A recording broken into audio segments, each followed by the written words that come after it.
Hello and welcome to this week's episode of Pre-Match Drills. On the show this week, we catch up with Dan Udoh.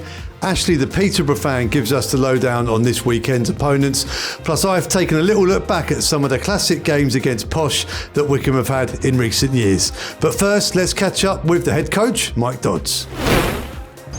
Mike, back on the road, and it's a trip to Peterborough, and they're coming into form, aren't they?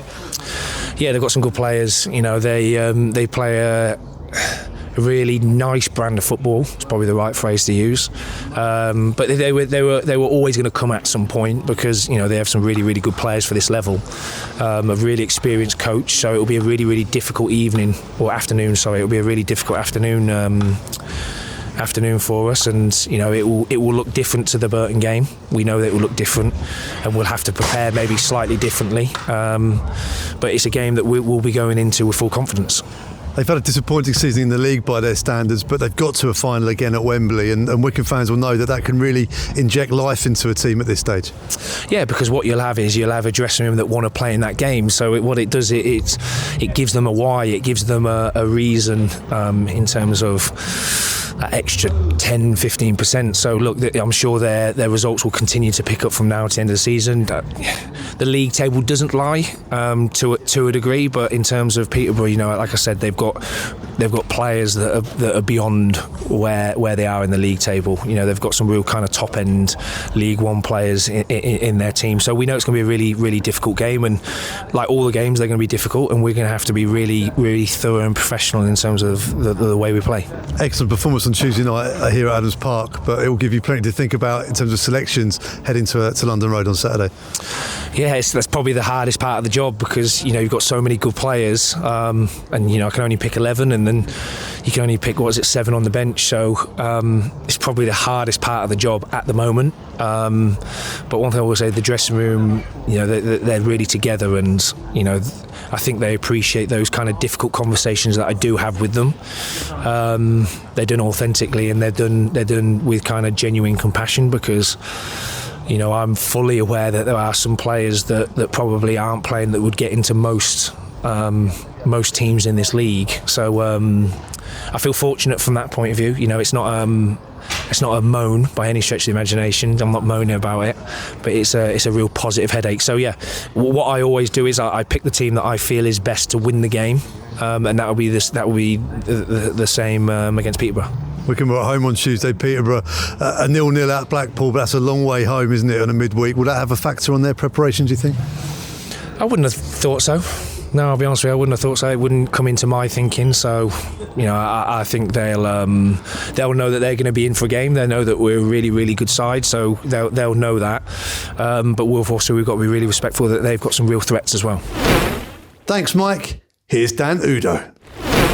Dan, we finally tracked you down. Recent form has been excellent. How do you feel? Obviously grateful that I've been getting the opportunity to play and play down the middle and just play football really, and I'm enjoying my football, and the results haven't been what we've wanted at times because we set high standards for ourselves, but it was important today to get back on track, and that's what we did. And the goals have been flying too.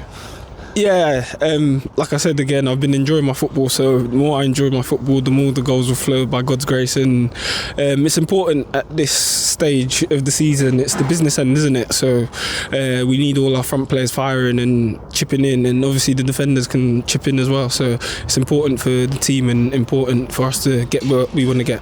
Especially here at Adams Park, we've seen now teams coming in and maybe sitting in low block, and it's important that Wycombe can set the tempo and get those early goals, which is what happened against Burton. Yeah, and obviously the last home game, obviously it was 0-0 against Wigan, and just felt like they sat back a bit, and today we just wanted to impose ourselves early on in the game and do our business, you know, just get on with our business and get an early goal.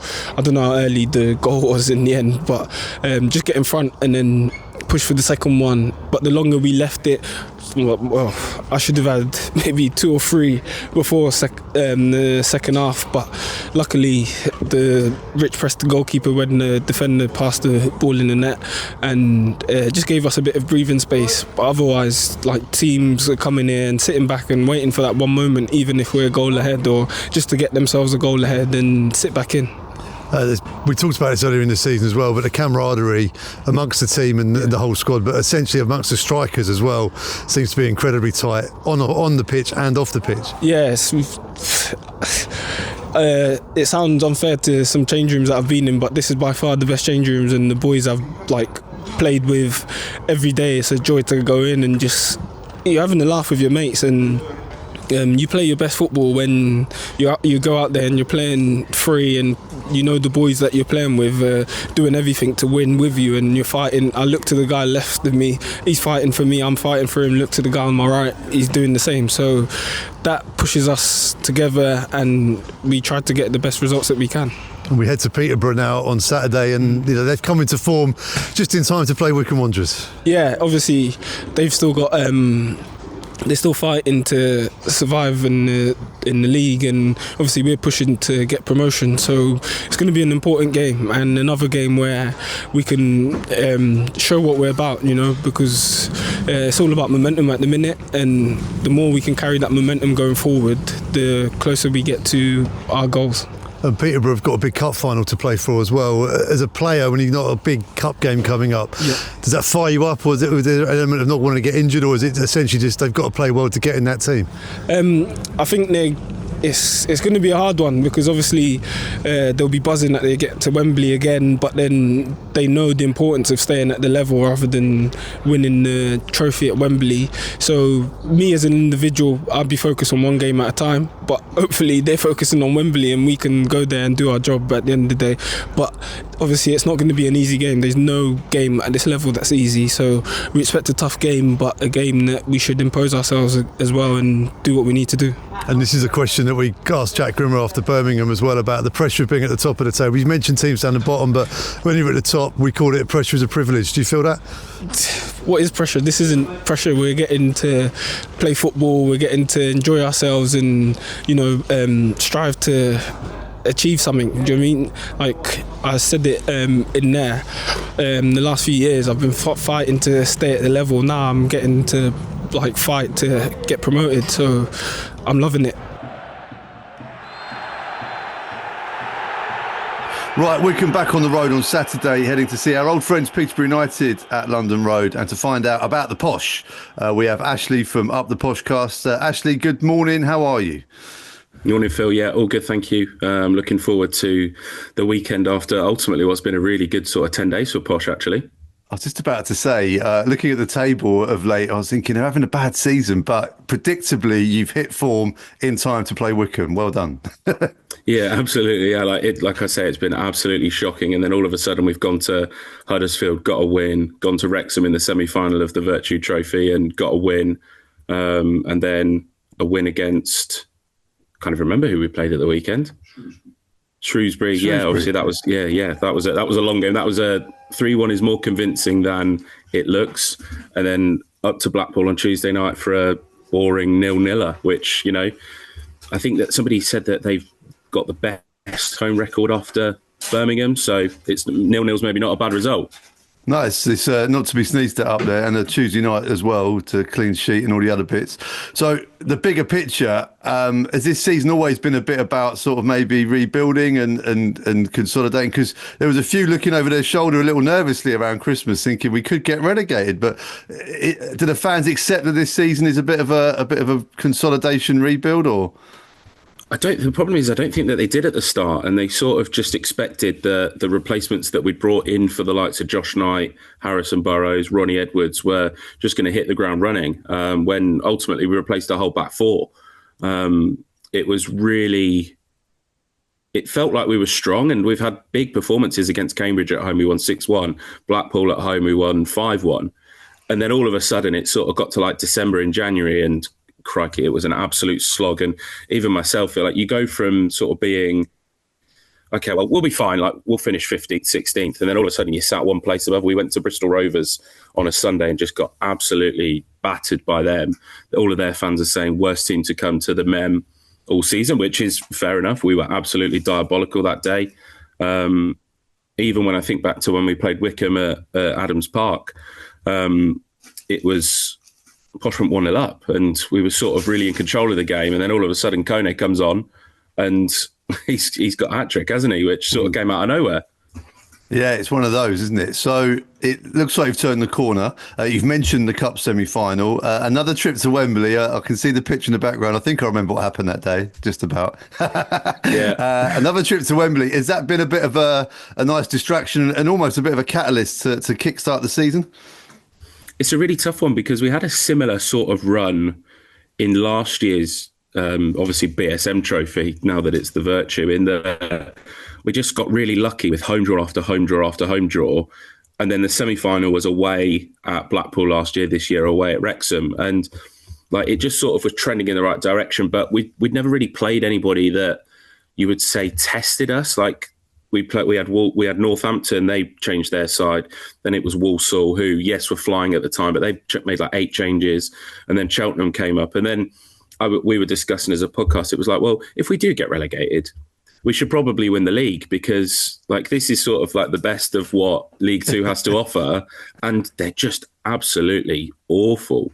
And it sort of is looking a little bit like that in the teams that look like they're going to go down that haven't had that investment. Like obviously Stockport and Wrexham are all absolutely flying, but Crawley are most likely down, I think, and then potentially Mansfield as well look like they're really slipping down. So yeah, look, I'm not gonna sniff a chance at going to Wembley. Not ever we discussed before how many football fans actually get the chance, especially League One and League Two fans, to go to Wembley and enjoy a day out at Wembley. And obviously you can see there was like between Posh and Wycombe, it was never going to sell out, was it? But it'll be nice to go to Wembley, and even if it means that Birmingham brings 60, 70k, it'll be nice for it to be sold out and like full around, and that will help the atmosphere. So it should be a good day out.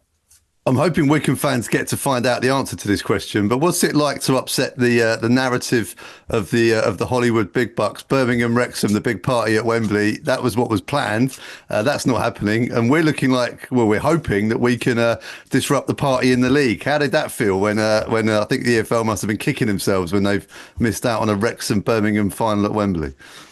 Yeah, the equaliser in the 91st minute, I don't think that I've ever celebrated a goal like that before in my life. It wasn't because it was Wrexham, it was because it was a semi-final, and at 2-0 we were dead and buried. Even in the 70th minute, it just didn't look like we had a sniff, and then obviously we got a penalty, score that, and then an equaliser. And look, there was lots of Wrexham fans that say, oh yeah, well, we're not that bothered about going to Wrexham, there's more important things to fish to fry and whatnot. And obviously there's a grudge between Peterborough and Wycombe, let's say.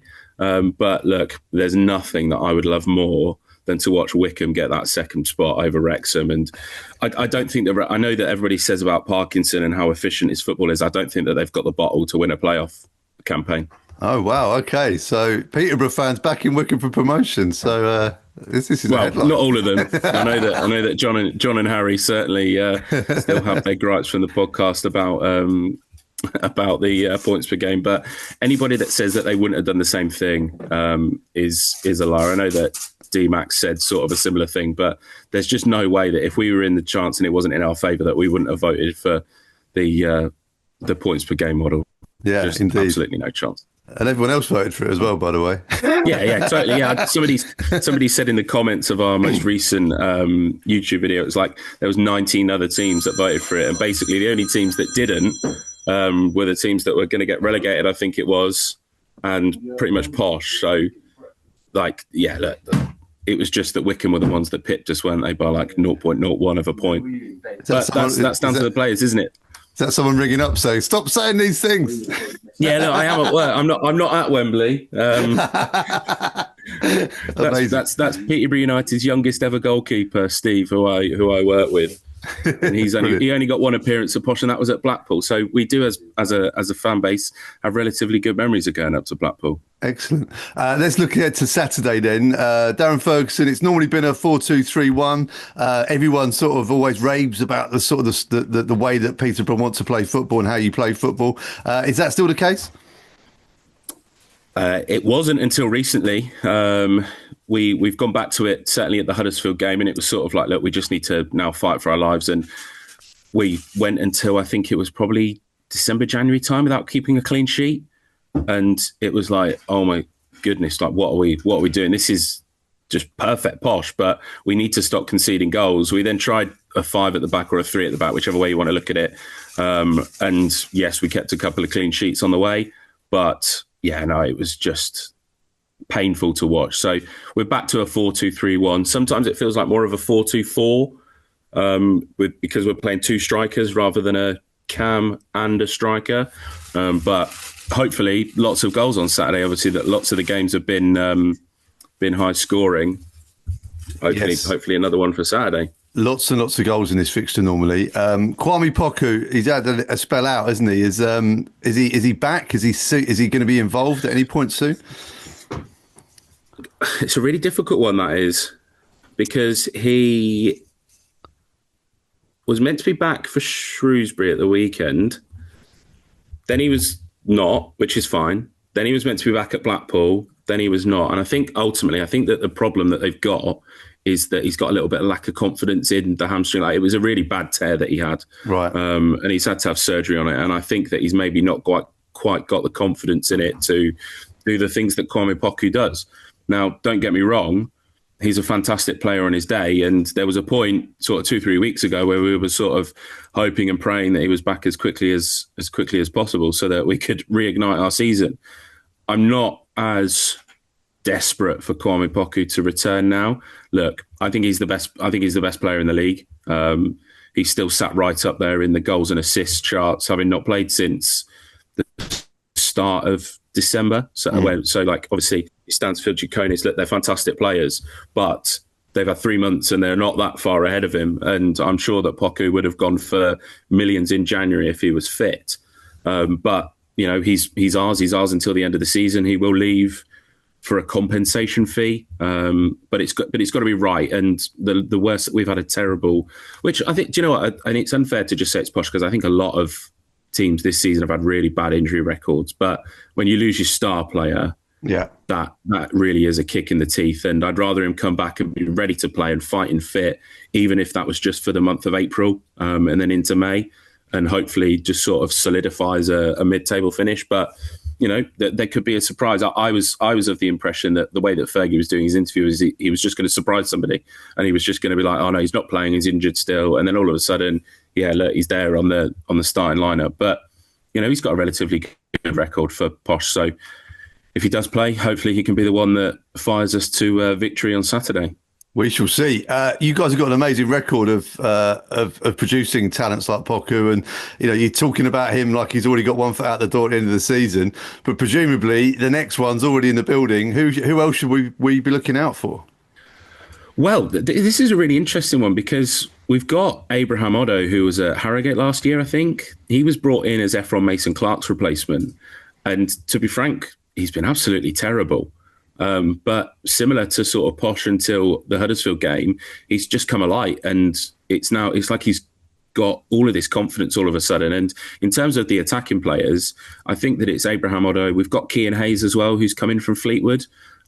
He's missing that final touch, but there's a conveyor belt. I think that they're all in the academy at the moment is the issue. Like there's a few like under 16s that are playing with the under 18s and scoring hat tricks every week.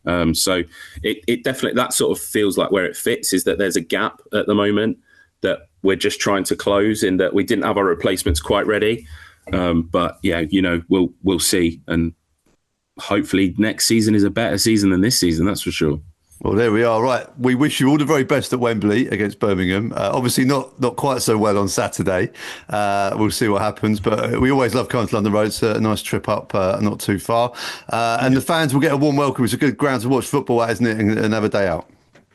Yeah. Do you know what? I think that lots of fans say that, is that they really like coming to Posh. To watch games. I know that obviously it's changed this season because they've tried to push home fans into the stand behind the goals, so the accommodation for the away fans isn't the nicest with the wooden seats. But you know, when we had the terrace behind both ends and the Moyes end was active, I know that lots of away fans really did enjoy Peterborough, because you're 2 minutes away from the pubs in town and then a 10-minute walk, so it's an ideal away day for those that get on the train, and plenty of options. But yeah, there feels like there's a good feel around the club now, and hopefully we can carry that forwards into the weekend, and hopefully Wycombe can bring a few down on Saturday and help create that good atmosphere that a football game deserves. I'm sure it will. Ashley, thank you so much for your time. Good luck for the rest of the season. And we'll speak soon. Cheers, mate. Apart from Saturday. Exactly. There's been some excellent games against Peterborough United in recent years at Adams Park and also at London Road. Here's some of the highlights.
On the 18th of March, Wycombe Wanderers women will be playing a match at Adams Park. To find out more, Darcy spoke to some of the players.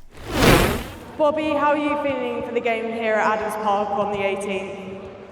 Yeah, it's really exciting for us, I think, to be playing at Adams Park. We haven't played here for a few seasons, so yeah, it'd be really good to get as many people down as possible, so we can hopefully entertain against Reading in the local derby. Dan, you're new to the Chairgirls this season. How are you settling in? How the season's going so far? Yeah, the season is going really well. Currently second in the league, and it was obviously good to join this season. And yeah, just looking forward to obviously pushing on for the rest of the season. Amani, the reverse fixture was a goal fest, 6-0 to the Chairgirls. What can we expect for Tuesday, the 18th? Hopefully we can expect to win. Yeah, we're really looking forward to it. We're looking forward to entertaining you guys. And yeah, make sure you guys all come down. If you turn your attention to the big screen, there's a QR code where you can scan to order your tickets in advance for 10% off. The tickets are also available on the night, £5 for adults and £3 for under 18s. The Chairgirls will be coming round with flyers about the night, so get yourself down to Adams Park on the 18th. Cheer on the Chairgirls. Come on, man, support the girls. Support the girls.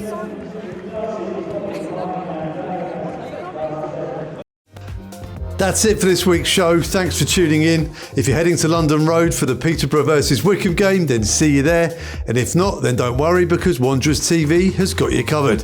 Come on, you Blues.